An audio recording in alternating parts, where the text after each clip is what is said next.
Hello everybody and welcome back to OMB Reviews. I am the critic who is a cynic. Hope you're doing well, and today I'll be doing a quick review for the film 65 starring Adam Driver. I just got back home from the theater where there were two other people in the theater with me. So let's just say that all of the projections of this film, probably making single digits domestically, are most likely going to hold out.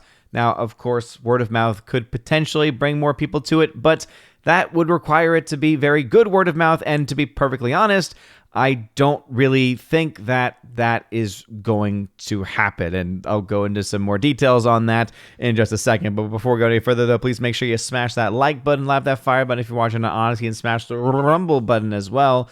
Also, make sure that you are subscribed to the channel with the bell notification on. That way you know every time the video or live stream goes live on the channel. So, basic synopsis of 65 as we have here from the quick summary on Metacritic. After a catastrophic crash on an unknown planet, pilot Mills, Adam Driver, quickly discovers he's actually stranded on Earth 65 million years ago, which in and of itself was already a bit of a problem in the movie, because in the movie they treat it as some kind of a reveal moment, and they had already done that in the trailer, so it just honestly felt like it was just worthless.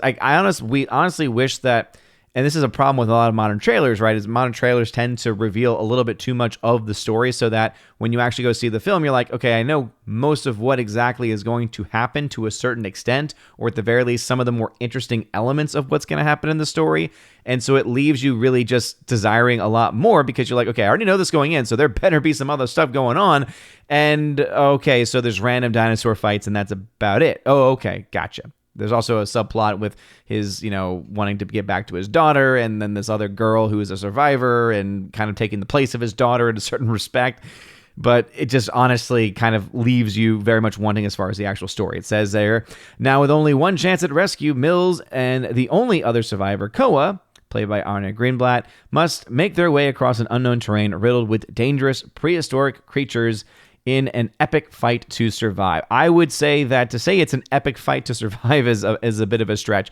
I'm going to be honest with this movie. It put me to sleep. As you all know, there are films that are very boring for me and put me to sleep very easily, and I can honestly say that 65 is one of those movies. Almost from the first 10, 15 minutes into the movie, I was already starting to get really dozy because it was already just not interesting. And that's something that honestly made me very, very upset, because this film had so much potential. You have Adam Driver, who is a very capable actor. I know that there might be some people that still hold the fact that he was Kylo Ren in Star Wars against him because of the whole Star Wars nonsense. But ultimately, Adam Driver as an individual actor is really good. He is really talented. He knows what he's doing. I just feel bad that he decided to take on this role in this film. I'm sure that he originally was sold the film as, hey, you want to be in a film with, dinosaurs and epic fighting dinosaurs? And he was like, yeah, sign me up, bro. And then probably when he got the script, he was like, oh, what if I signed myself up for? Because ultimately, yes, there is a story between the character of Mills and the character of Koa, right? The building of the relationship, the father-daughter relationship kind of being built between those two. There's also a language barrier as well. Koa is basically in this ship that Adam Driver is, and his character of Mills is flying. There are other people that are in, hypersleep, basically hypersleep pods. And during this catastrophic clash, because of collisions with asteroids, they fall onto Earth. That kind of, I think, also reveals other elements of the story that you could probably make a guess about, especially since they're very specific about 65 million years ago, which again really ultimately came across as just, oh, all of this was very easy to see coming, and there really isn't a lot of twists and turns, and therefore there's really nothing a lot thrilling about this, especially since the only real threat are mostly CGI looking creatures, which again, sometimes the CGI can look a little bit okay for a little bit of a smaller budget, which this film has compared to some other films.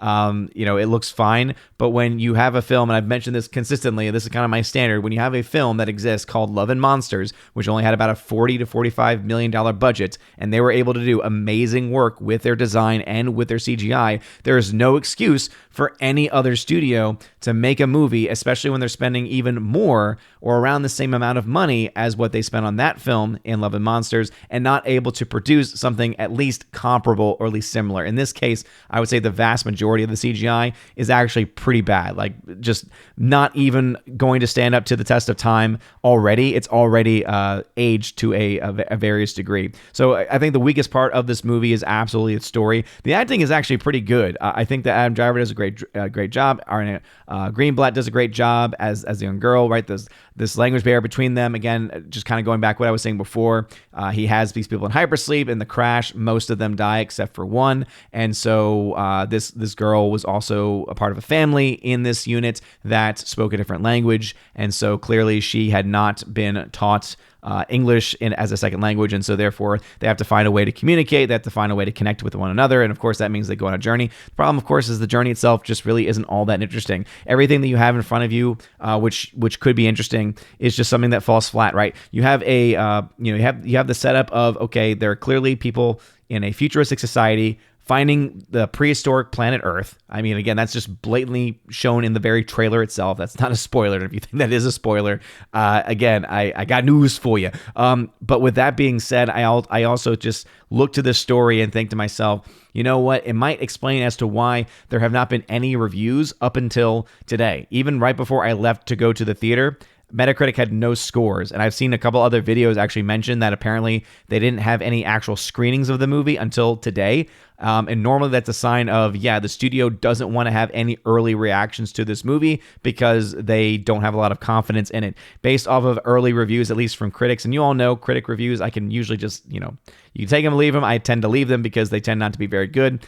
Puts this film at a 43, and to be perfectly honest, that actually sounds about right to me. The story is very clunky. The story is very boring. The action overall, at times, there are moments where you're like, okay, that's kind of cool. But when you have, again, this concept of this futuristic society with this futuristic technology, and you decide not to utilize that to the fullest extent, again, from the very get-go, when you're on this ship and there's so many cool things you could be doing, right? You could, spend some time building that relationship even with the ship itself, right? Making the ship itself a character, knowing a little bit more about, okay, exactly how did they design this ship? What is unique about this compared to what we would typically find in most Earth-based sci-fi films, right?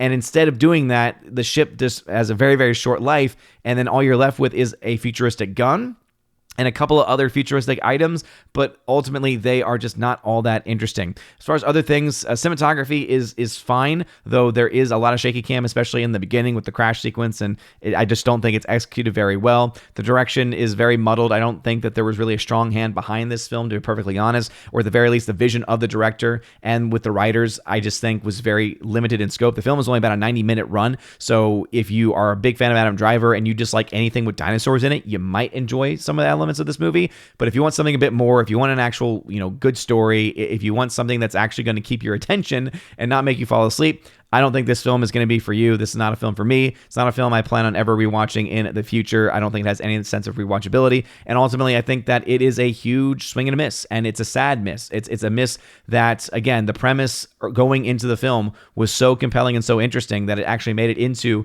one of my anticipated films of the year. Like, hey, this film could actually be a lot of fun. Sadly, I can say that this film is not, and I don't think you're going to get a lot of reviews of this movie personally, because I don't think the film is going to be very good. And again, I would like to hear your thoughts if you have seen this film. I had to give this film a grade. I'm going to go ahead and give this film a D.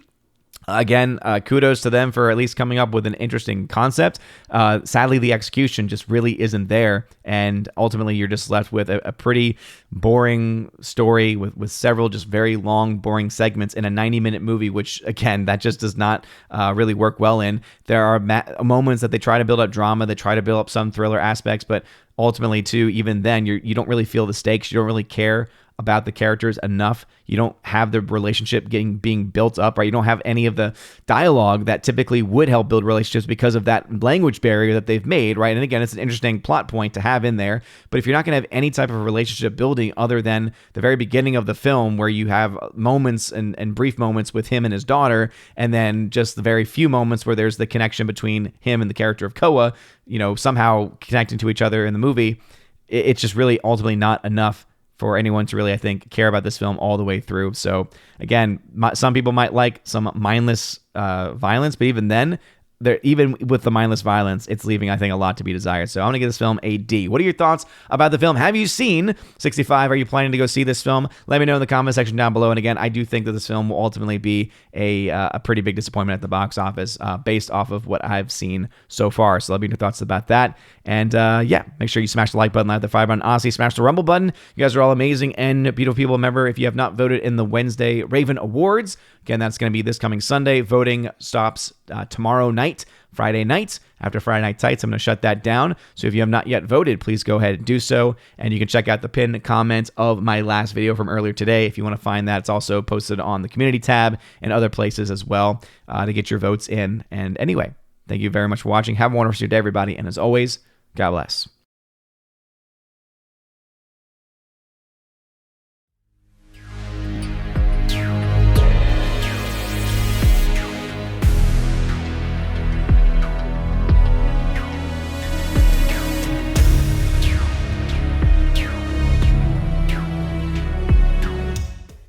And now for a huge shout out to all of my March Patreon, Subscribe Star, and local members at the Keeper of the Bifrost level and above. Starting off with Father Luca Illich, Garrett Searles, Chris from the 80s, who can check out over his YouTube channel by the same name, Jaimir Irie Hymason, Joe Horn, Jonathan Carney, Orange at Reviews, who can check out over at his YouTube channel, Laura, the Modern Major General Story, Rosetta Allen, who can check out at her YouTube channel, Eagle Rider, Miss Martin Muses, and you can check her out at her YouTube channel by the same name also. To my Subscribe Star members, Matt317, you can check out over at his Twitch channel, Matt317, Fast Reaction, The R, Mr. Roy, J-Rod, the Beer Guru, and ZK Man, who you can find out over at xtheboundaries.co. And lastly, to my locals members, Miss Minnesota Hockey Fan, How About a Hockey Player, J.H. Schwalbach, Brett D90, and the amazing lawyer, Robert Barnes. Thank you all very much for supporting me at the Patreon level, Subscribe Star level, and locals level of Keeper the Bifrost and above. If you want your name shouted out at the end of every live stream and every video, make sure to check out the top link in the video description to find out more ways that you can support the channel, including ways to get access to a podcast and also ways to get access to giveaways that I do on the channel, and also, of course, to my coveted Chosen of Valhalla level as well. You guys are all amazing and beautiful people. Hope you have a wonderful rest of your day, and as always, God bless.